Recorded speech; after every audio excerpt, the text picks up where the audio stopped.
Good morning. Sal Capaccio joining us now on the Wester Hotline. Experiences on WGR brought to you by Outlet Liquor. We have a game on Sunday between the Bills and the Jets. We have seeding to figure out, matchups to debate, and who's going to play. Sal joining us now. Sal, and I don't know if you heard our previous conversation, but stadium memories are, of course, going to be all over the place from Sunday. What you go back to, when's your first game in the stadium? Early 80s, right? Jerry Butler? 1987. 87. And Butler was 86 was his last game. He was my favorite player, but I did not go to a game until December of 87, which was the strike year. Okay. Was it the strike team, or were they back by the time you went to a game? They were back. The strike, the replacement players played early in the season. I went to the game against New England. The Bills had to win at the end. The Bills, only 15 games that year. One got canceled. Yeah. The Bills had to win their final two games and make the playoffs. That was one. Then they went to Philly the final week. They lost against New England, so Philly didn't matter, but I was at the New England game. Gotcha. So you go back to 1987, so 38 years of you being at that stadium. What for you would you say is the number one loudest you've ever heard that stadium? You've ever heard the Ralph Rich Stadium? By the way, I always want to point out, I played at the stadium. Did you play at the stadium? I was active. Does that count? Oh, well, you played. You were dressed. You're on the sideline. I was you played, dressed. right? I did not touch the field for that one, but yes, I was. That's all good. I was wearing a helmet on the sidelines at least. I was thinking about, and seriously, I was thinking about memories this week. I actually watched really good the really good video the Bills put out with Chris Berman interviewing all the '90s guys. I don't know if you've seen it. It's really good. But you go check it out. It's on YouTube. And just thinking about memories, and I mean that's actually one of my best. I mean, I played there. I had an interception at the stadium. It was super cool, right? It was '89. It was second year after 2 years after I'd gone to my first game there. I went and I played at the stadium. That was super cool. So then, going as a fan and then going and now as a professional and on the sidelines and all that, I would say the loudest I can remember the stadium ever, man. It's very tough to say and probably pick out a moment. Mm-hmm. I don't know if there's one play. I just remember. I remember the New England game, the night game, the perfect game was incredible, right? Loud, really loud. Yeah. The whole game just never stopped like that. It was like that. Joe, it's not the loudness that I remember. I'll always say the most amazing memory of the fans in the stands for me was 51-3. Yeah. And people chanting, "Thank you, Bills. Thank you, Bills," for 80,000 people. And "Thank you, Ralph. Thank you, Ralph." And then Super Bowl. That was amazing. It's a concert, right? People singing together, kind of. Was that all in the second half? Yes. Okay. 41-3 at halftime. You knew they were going. It's the greatest memory ever. I think it's the greatest game ever played there for that reason. That's the greatest moment maybe. In that regard. So I'm trying to think. I'll have to think about the loudest because there's been so many over the years. And I know it sounds crazy to say, but just because of the circumstance, how there were only 7,000 people there, but how loud it got with 7,000 people in a game against the Baltimore Ravens was incredible. Right. For me, it's a little tougher because I'm not at the comeback game, obviously. I also wasn't at the perfect game against New England. So, a couple of the biggest games that have ever been played there, I'm not there. I thought of the Nyheim Hines kick return for me personally. It's it was... Might be, yeah. The first one especially was, the if there was a roof on the building, it would have blown off. Yeah, that's a great answer. I remember that. They went over that memory, too, and a lot of it last night. Go watch that video. It's really good, and a lot of these memories come back, and... What I just remember about that play was how emotional it was, and it didn't matter who you were, you're choked up, right? I'm like that on the sidelines. I'm looking over, and people are crying. People are crying on the sidelines. It was unbelievable, right? That's an incredible just moment in time that you just capture and you think about, and when you go back and think about all those different things that happened, the highs and the lows. There's been plenty of lows that I've been on the field for, or in the stands for, and things like that, and. That was certainly one of the highs for sure. Yeah, we could also have, I don't know if we will have it, I don't know if we need to have it, but the most defeated you've ever felt leaving the stadium, I'm sure people have lists of that as well. Certainly if you grew out during the drought era like I did. Sal Capaccio with us now on the Wester Hotline. Bills and Jets on Sunday. I have a question for you before we begin. Sure. Have you seen, there is a look-ahead line to Bills-Jags? I have not seen a look ahead Ooh, line. I'm loving it. Okay, I have seen this. It's there Interesting. this morning. It's from our friends at FanDuel, actually, believe it or not. So Okay. FanDuel has a look ahead line for a bunch of wild card games. The only one for the Bills is Bills Jags, but they have other teams a couple different times. You know what I mean? Yeah, my guess is that the Bills would be a 1.5 point underdog against Jacksonville. That'd be my guess. You are half right. They have them as a 1.5 point favorite. Favorite. Okay. Yes. Not really. I mean, I am 3 points off, really, if you think about it on the line. Yeah, that's right. That's but, right. okay, road favorite. Do you think they would be – I mean, Jacksonville's the most likely, I think, by the odds that they would play. New England is probably second. They still could play Houston. They still could play Pittsburgh or Baltimore. Do you feel like they would be favored wherever they go? I don't know if they'd be favored in Denver if it comes to that. Right, it could be Denver, too. That's right. I think I'm looking at the other lines for other games. Yeah. Do you want to guess what they have? I think I'm going to base my answer off this. Do you want to guess what they have? Chargers, Patriots. I would say Patriots by 2.5. They have them by 3, actually. Okay.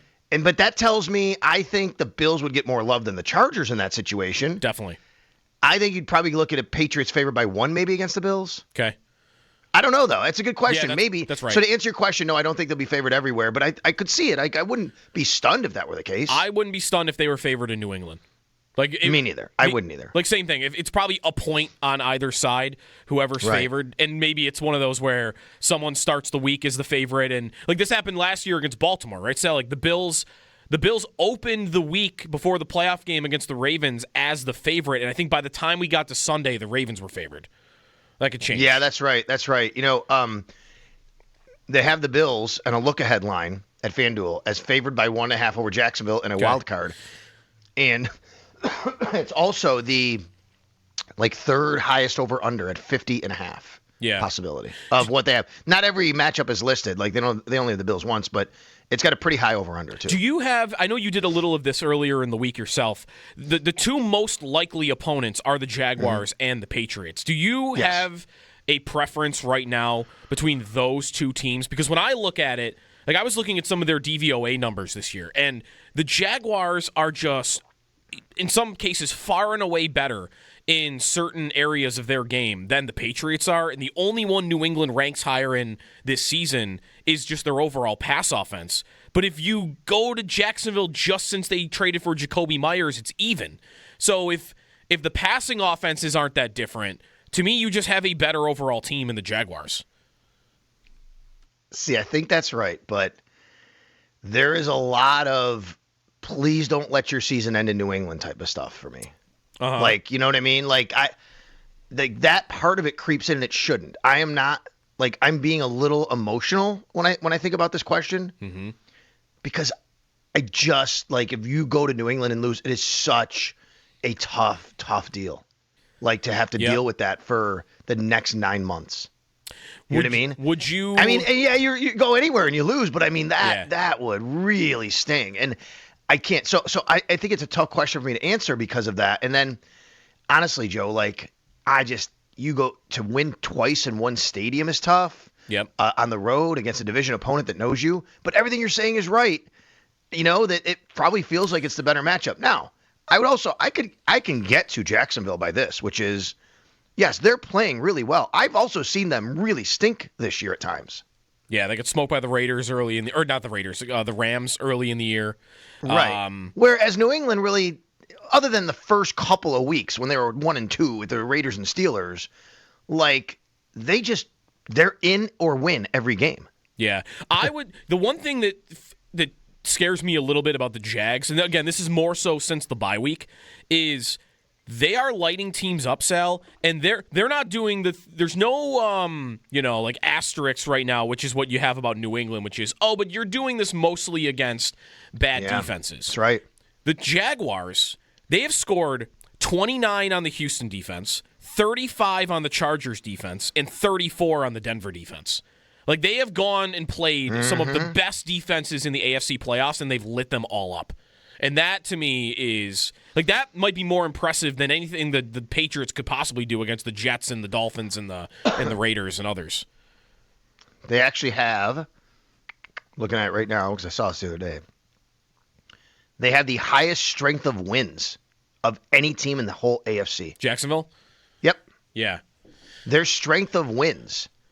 The teams, if you take just their wins, folks, right? All the wins they've had 12 of them, and you take the winning percentage of all those teams they've beaten, it's 458. You're like, well, it's under 500. Yeah, because nobody's over 500 in the AFC. I don't even know if anybody is in the whole NFL, actually. Yeah, only one, the Rams. The Rams are the only team that have a over 500 strength of wins. And then, believe it or not, the Giants are exactly at 500. They haven't won enough games, though, to really matter there. Right, they've only won a couple of them. So 88 total wins. Like, if you add up the combined wins of the other teams, it's 88. Yeah. The Bills actually have a pretty good one, 77, which is actually fairly high compared to the rest of the conference. But you're right. Jacksonville has their strength of schedule is over 500. Like they've played a tougher schedule than most in the league. I like the way you went about the feeling that would take place if you were to lose in New England. Are you tempted at all though by like what the high end of that would be? Because on the flip end, I am. Like you almost kind of neutralize their division title. Not fully. Right. Like that'll go down in history. You'll look at the list like New England won the division. But if you're a New England fan, like you're feeling all high and mighty, like, oh, we took the division back. But if you lose in the playoffs to the Bills, it's almost kind of like you didn't win it. Yep, I like that. And it's boom or bust. I think at this point, Drake May is going to win MVP, right? He is a big favorite, yeah. Yeah, he's like I mean, if you go there, I mean, yeah, you know, it would really suck. The one end of it, I said, would really suck because of all that. I mean, they were chanting, their MVP chants were going on when we were there for Drake May when they were up 21-0, whatever the score was, and people were chanting MVP. And the Bills come back then, and Josh Allen has a great second half, and the Bills do. And if you go there and beat them, and you have Josh Allen running off, but you have the guy who's gonna win it. We don't know that. Probably gonna win on the other side, but then you have your reigning MVP win it. Like that's pretty sweet, right? Right. Yeah, definitely. By the way, while we're on New England, very quickly, the news yesterday on Stefon Diggs, he's facing strangulation and assault charges, which could be a pretty serious matter for him. There's no question though, right, that this would impact his availability this year, right? You think that would be more next year? It would not. I would say that's correct. Yeah. I would say that. We just know how these things generally work in the NFL. Yeah. And the league would, slow play it, see where it goes, how it goes, let the legal situation play out, especially at this time of year. I just could not imagine the league stepping in at this point unless something much different happens with this situation and there's more information that comes to light and suddenly the league has to have some sort of action. You know what I mean? Right. And they're dealing with a lot of injuries at the position already. So they are. The thing about New England, though, that would scares you is they're getting Milton Williams back. That's the one thing that really does kind of scare you about New England, right? I mean, yeah, they can break off runs, but they're not a great running team, but they can, of course, have Travion Henderson. What they do is, Joe, you know what New England does? This is the one thing I watch them, and all due respect to Drake May. I really do think Drake May is a really terrific quarterback. I do. And he's going to be around a long time. It's going to be tough to deal with. So do not want to throw any water on his season. But, Joe, they catch everything. They catch everything. Yeah. That happened against the Bills too, right? Like there were plays where their guys they're totally covered and they just come with Hunter Henry and Diggs has done it. Stefon Diggs made a catch last week again. You're like, how did he catch that? Yeah. Mac Hollins over the middle. Now he wouldn't play. He's out at least 4 games. That would include, if they play in the wild card or the divisional. I mean, he's over the middle, and that one he just outstretches, Tre'Davious White. You're like, man, how does that guy catch that? Yeah, they have the second fewest drops in the league this year. Only Philly has less. And May puts it in the spot. Yeah, he puts it in the spot. That's why I've said all year. I don't know, like it's been. I was questioning halfway through the year, 3/4 through the year, like how sustainable is it? But it's been sustainable for them. Now, is it sustainable year over year? I'm not really sure. Right? But, oh, my God, they catch everything. Yeah, here's another difference between New England and Jacksonville. The Patriots are second to last in drops with 13. The Jags have the most with 45. 45 drop passes on the year. I wonder how many of those are pre-Jacoby Myers, but that's a lot of drops. Sal Capaccio with us on the Western Hotline. Very quickly before we get to the Bills, the other Diggs news on the day, Trayvon Diggs, Sal, I'll only ask because the Bills did try to add a veteran corner middle of the year, but you're not expecting the Bills to go near Trayvon Diggs, are you? That would be unbelievably stunning to me. Right. if they did that. I mean, he's the first one, of all, he's the one who actually tweeted about Stefon wanting out of Buffalo when he was still here. He threw shade at Josh Allen. Yeah. Right? Like, yeah. Plus, I just think that name, what comes with it, the family, the relationship, everything you have to deal with if you bring him in and all that, everybody's talking about that instead of the game. Like, it just becomes such a distraction. Like, why? Right. And Joe, I mean, how good has he been really for the last while? And the Bills have the number one pass defense in the league. I get it, folks. I know it. Joe, yesterday I tweeted out. Here's a stat for you, folks. Sorry, I know that we've done a lot of – we're talking just a whole bunch off the cuff. We haven't even gotten to the Bills stuff. But I tweeted yesterday how if the Bills – right now it's the Bills and Browns as 1 and 2 in the NFL in pass defense, total yards per game. Bills are slightly ahead. If the Bills finish better than the Browns, they win the overall pass defense title, it'll be the third time in 8 years. Wow. They'll finish with the number one pass defense in the league. And the immediate response I got from many people was – well, of course they are, because everybody just runs on them. Why would you pass? I'm like, okay, there is some truth to that. I'm not going to deny that. The Bills actually have like the second or third fewest amount of attempts against them in passing the league. But they're also, let's dig into the numbers that aren't volume related. They're fifth in the NFL, fifth best in yards per play against. They're sixth in passer rating against, sixth best. They're seventh in interception rate. They're 11th in sacks per pass attempt. They're very good against the pass. Yeah, very good. The secondary, that's why, like, maybe he would be a little more of a discussion if they were desperate at the position, but there's nobody they would bring in right now that would get on the field because they're in good shape, I feel like, with their secondary. I agree. I mean, and who would have thought we'd say that today? Oh, no, not me at all at the beginning of the year. That's part of the point I tweeted it out yesterday to point out to people, like, but with all the questions that we had about this team and safety and corner going into the year, I don't care if it's volume based or not. For where they are against the pass in this secondary is unbelievable compared to what we thought. Yeah, no, definitely. I think it's been one of the most impressive things I think they've done all year is they have gone from a team that last year, remember, got picked on. Last year was a little bit the opposite, right? Like, remember, their run defensive numbers were actually better than people thought, and the pass defense had really taken a step back. And this year, that's kind of flipped. Did you watch Fitz and Whitworth? Not yesterday, no. It's really good. There's an 11-minute clip that's online that you can watch. I was down the rabbit hole a little bit last night. 11-minute clip online. That's what happens when there are no Sabres, and you're like, I need the Sabres. Come on, where's the Sabres, right? Yeah. I was watching Carolina, Florida State college basketball. But anyway, so I go down the rabbit hole. I'm watching Fitz and Whitworth last night. And there's an 11-minute clip about how it said how the loss could actually be really, like, good for the Bills. I'm like, okay, well, what are they going to say here? First of all, two things. Number one, Fitz was awesome on the 2-point conversion. He said he loved everything about it except for one thing: put Josh in shotgun. He said play action is scaring nobody because you're not running the ball at the 2-yard line, right? He said if you put him in shotgun, he can see the pressure coming. He might be able to slide. He didn't bang on the play. He loved it overall, right? Yeah. Like that's the only thing he would have done different. And then Whitworth said something different too, which is your point here. He said the reason why he really likes the Bills right now after what happened last week, he said the defense is really starting to come together and you have a pissed off Josh Allen. He goes, I like that combination. Like the defense is starting to play well, and I got a quarterback that really wants to atone. Yeah. And how good he is, right? And he goes, he's probably in the the way he describes something like he's in the phone booth right now putting on Superman to say I'm coming out and showing everybody, right? Yeah. And I love that part of it, which is really good. But he also made a great point I'd love to discuss like next week a little bit, which is he went through different scenarios when he was on the Bengals and when he was on the Rams, Whitworth did, about resting versus playing and how it totally impacted them in Wild Card Weekend. It was really, really good.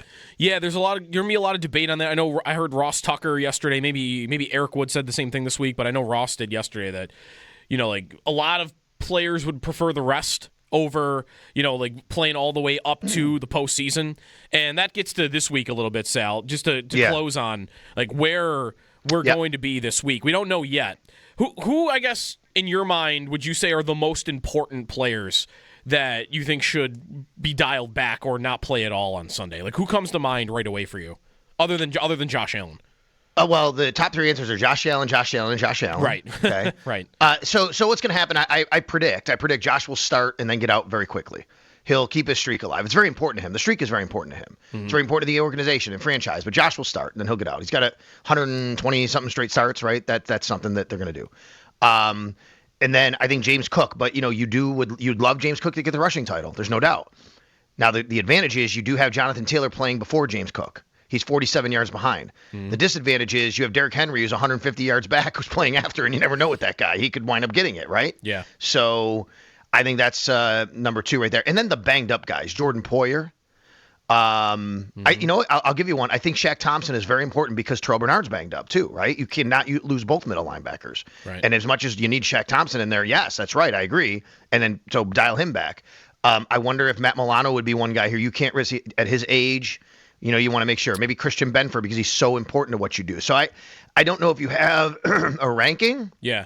I just think that there's guys that you have to make sure of that are ready to go. And then, don't put Dalton Kincaid on the field. Yeah, there's no reason for that, right? Yeah. You want to maybe dial back Spencer Brown after he got poked in the eye last week, and you just don't want to leave anything to chance and Deion Dawkins, things like that. The 2 guys that I wanted to ask you most about, because I wonder, all those guys make sense. What do you think they would do, or what would you do with the defensive ends? Bosa maybe is easier for this. Rousseau too, because they are both very good players, but they also are playing at a position, Sal. They've already dealt with so many injuries that I doubt they would want to put any unnecessary risk on the 2 guys that are most available to them. Yeah, you're probably right about that. I think it could very easily see Joey Bosa just not playing at all, right? Just don't put him out there. Just don't play. Yeah. Okay. Rousseau, though, I think you maybe give him some reps, let him get out there and play. But no doubt if you want to, I would put Bosa ahead of Rousseau. I guess is what I'm saying in this equation. But I was also tell you, Joe, they have 2 guys at defensive end that I have not seen Matthew Judon yet, and I wonder would they put him up this week to give him a little run in the defense, or do you save him for the playoffs, or not at all maybe, but you're just you're seeing what you have. You Shaq Lawson, Andre Jones Jr. is out of elevations, so go. Yesterday, folks, I tweeted this out. Go check it out if you'd like to. I'm really interested in what people think about this, which is I went through and I color-coded the Bills roster, as I always do. And the Bills have a 48-day game day roster, 48-man game day roster. So, they're going to dress 48 guys, which once you have to dress 8 offensive linemen to trigger 48. So that's just so everybody knows.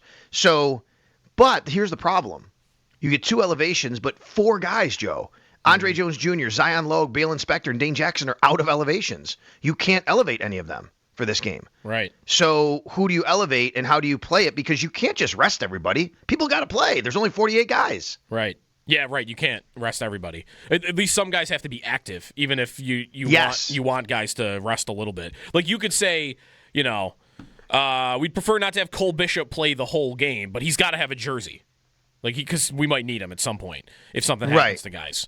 That's exactly right. I mean, I don't know. I've gotten stuff let Frank Gore Jr. up and rest Ray Davis. Ray Davis and Ty Johnson have to play. You want them in for James Cook. Those guys, those are the guys that got to play, actually. Yeah, Ty Johnson. I'm fine with bringing Frank Gore Jr. up, but you have injury. Here's where the Bills need to start. This is my thought on this. And by the way, Sean McDermott did give us an update on Monday. We'll get another update today. Later today, he'll update us more on these injuries. We'll find out a little bit more. When you're the Bills, you're thinking about how to do this. I would say this, folks. The first thing you do is you have to start with injuries. The number one thing is who's banged up that we don't want to play. Yep. Then you get to who else do we not want to risk getting injured. Right. There also, by the way, is the incentive conversation, which I don't know if you've looked at that list, but I have, yes. There are some guys, I know Knox is 7 yards away from an incentive and Bosa's a sack away. That'll be something to figure out maybe this week too, is who's really close to getting, a $200,000 or whatever incentive. And the Bills have always kind of tried to take care of their guys like that. Right. They really have. They did it with James Cook last year for a record. Right. He came back in. The rushing touchdown record. I mean, people say, Josh is 1 touchdown away from 40. Yeah. At what risk, though? You're right. But I mean, at what risk? Maybe you put him in one play and just say, throw it deep to Brandon Cooks. We'll see what happens. Right. Sal Capaccio in the Western Hotline. Norton Automotive Extra Point Show. He mentioned McDermott today again. So we'll see what we learn. Yeah, not on the show, though, just so you know. That'll be Friday. Right, yeah. But later after that, we'll have Sean McDermott at a little before noon today. So then, we'll know exactly what's going on. There's a walkthrough today. Mm-hmm. We'll hear from players after, and then a regular practice tomorrow. So even though it's New Year's Eve, New Year's Day tomorrow, they're still having a normal practice week, basically. Okay. We will not be here, though. So Okay. That's good to know. I didn't even know. I'm like, what are we doing tomorrow? Okay, so you're off tomorrow. So I'm not doing this segment tomorrow with you. You are not. Sleep in if you're staying up, which I'm sure you are. Yeah, it's been a few years. I've not been. Really? I'm a little older now, and I don't do that. But you know what? This year is different. I know the weather could dictate different plans here, but we actually have plans to go out for a late dinner and watch the ball drop from nice, like the downtown ball drop, basically from where we were having dinner. Yes. Awesome. We'll have fun with that. Thank you, Sal. You got it. And Happy New Year to you, Joe. Happy New Year to Owen and Joe Callie and the great team that we all work with. I'm really proud to work with everybody there. And Happy New Year to all of the listeners and everybody else out there. So thank you. Thanks, Sal. Happy New Year. You got it. Sal Capaccio on the West Her Hotline. Bills and Jets on Sunday.